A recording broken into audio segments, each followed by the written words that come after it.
afternoon, gentlemen. You know I am Richard, HSC for ACCA. So today we're going to be going through training on safe use of a safety harness. So the agenda for today will be first of all the alarms, going through the muster points, aims, outcomes, health and safety of the law, why we actually use and wear safety harnesses.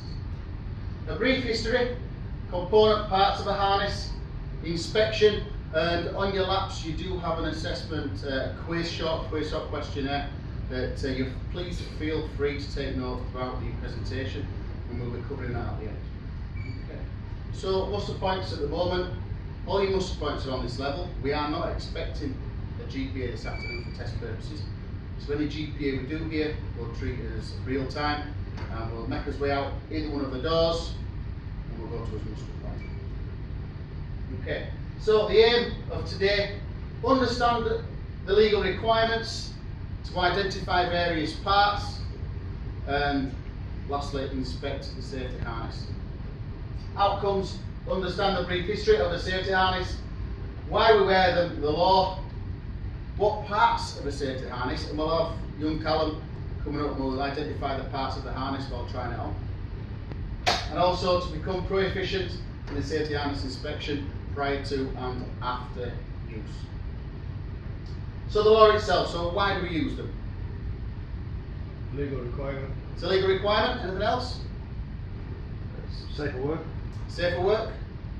Primarily to look after yourself, but employees have a general legal duty to look after each other, as well as themselves. Employers also have a legal duty to control any working activity, make sure it's supervised, correctly controlled, and carried out by competent people. So employers as well, and those in control, must first assess the situation. Make sure if it can be avoided, we can avoid it. We can mitigate it to in case of prevention. Minimise the duration of the working at height. And condition of the surface being worked on. What do I mean about the condition of the surface? Slippy. Slippy. Stable, moving like this. Stable, moving, loose, absolutely. Yep, as Sean picked up on, we are on a moving installation at the moment, so that again causes an additional hazard when we're working at height. Okay, so brief history. So some of the early uses mainly found on ships, also in construction, maintenance, and finally tree trimming, landscaping, etc., etc. So the use of ropes have always been used with either including or instead of a body belt for restraint, work positioning, up at height, etc.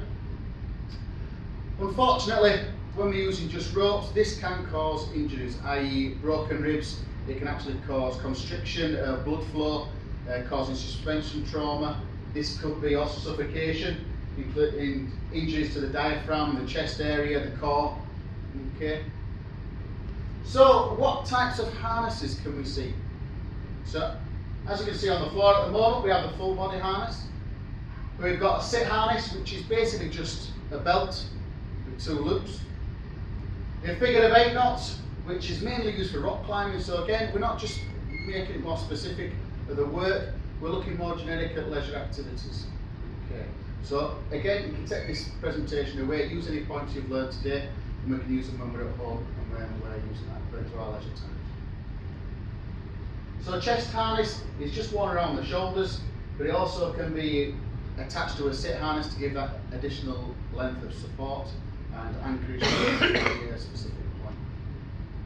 And finally at the bottom, like I said, we have the full body harness, which is a combination of both the sit harness and the chest harness as well. So component parts of a modern safety harness. Now what we'll do is we'll ask Callum up, and we'll ask him just to fit himself with this harness, and then we'll go through component parts and the inspection of said harness. While Callum's putting the harness on, what we'll do is we'll go through is actually a lanyard as well attached to this. So what should we be looking for regarding the lanyard, Sean? Any fraying, any damage to the stitching. Any fraying and damage to the stitching?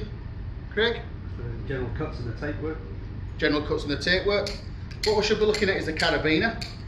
Make sure the gate open and closes freely.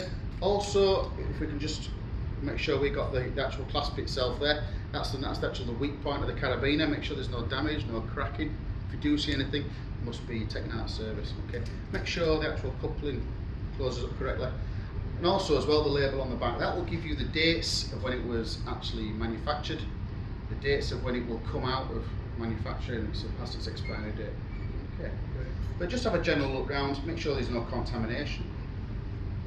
Make sure there's no defects in the actual angles themselves, in the metalwork. The writing's clear, it's not damaged. And it's the same with the harnesses as well. We're looking at the D-loop at the front. Just make sure it's free from deformation. There's no scratches, no marks, no damage. And primarily, that's what we turn around, Callum. You've got the D-loop at the back. Again, make sure there's no damage, it's not deformed in any way. You're looking at the stitching, run it through your hands. Can you feel actually any deformation, any loose threads? Has it been damaged?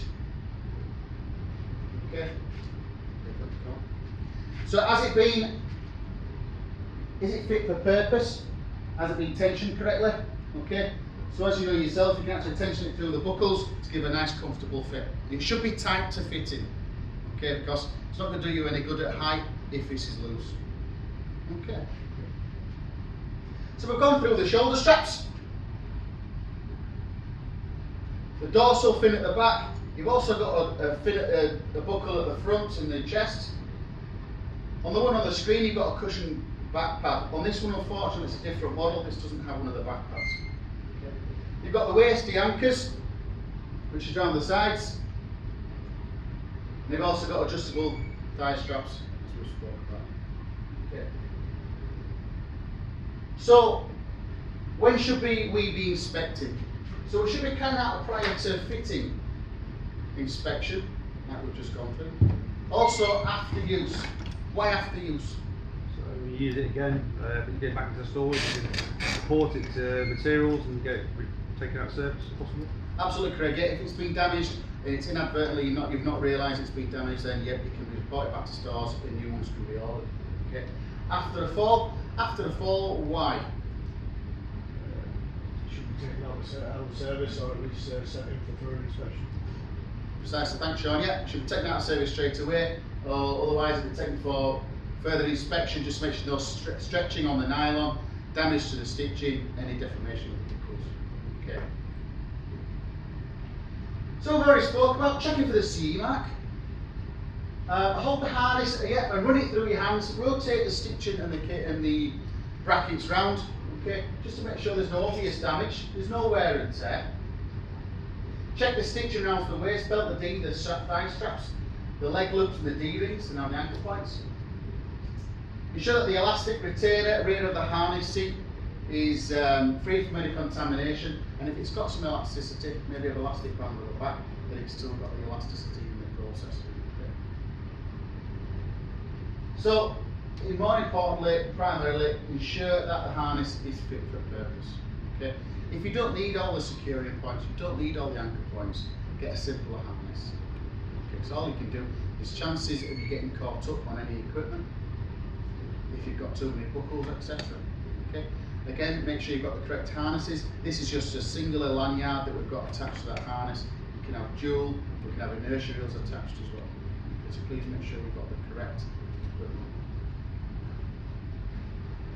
And if you are inspecting harnesses, please make sure it is done by a competent person. Okay, so this gives you a couple of examples of what we're looking for. So as you can see, we'll go through the cuts. We have mentioned that already. So if you've got no cuts, and you've got a 4mm cut, that can cause considerable damage to the harness itself. And to some people as well, they might not be able to see it. So if you feel that you're unsure about the harness itself, please get it checked out by somebody else. You know, 4 eyes are better than 2. If you can just give somebody a hand, then please do.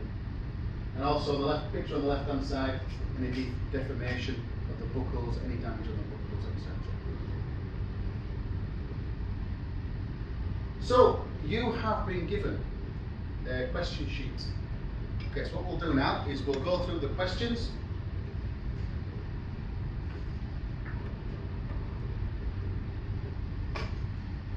So, fill in the missing names. It's the harness itself. So, number 1. Shoulder straps. Thank you, Callum. Number 2. Chest D-ring.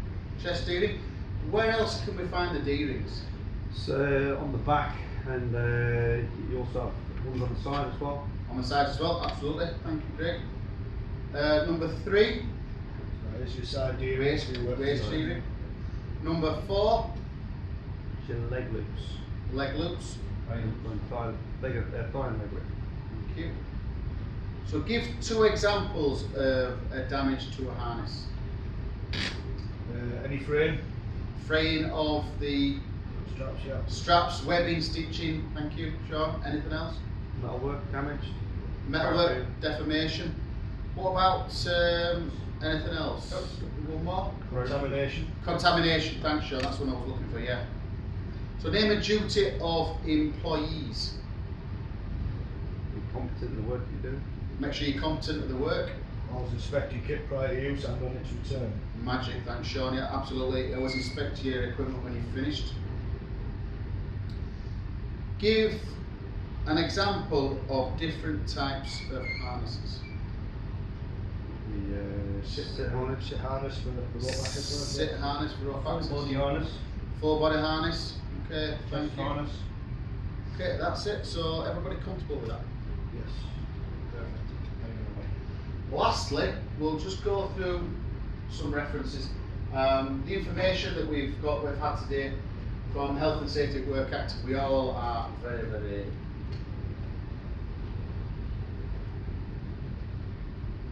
aware of the Health and Safety at Work Act 1974 regarding employees and employers' legal responsibilities.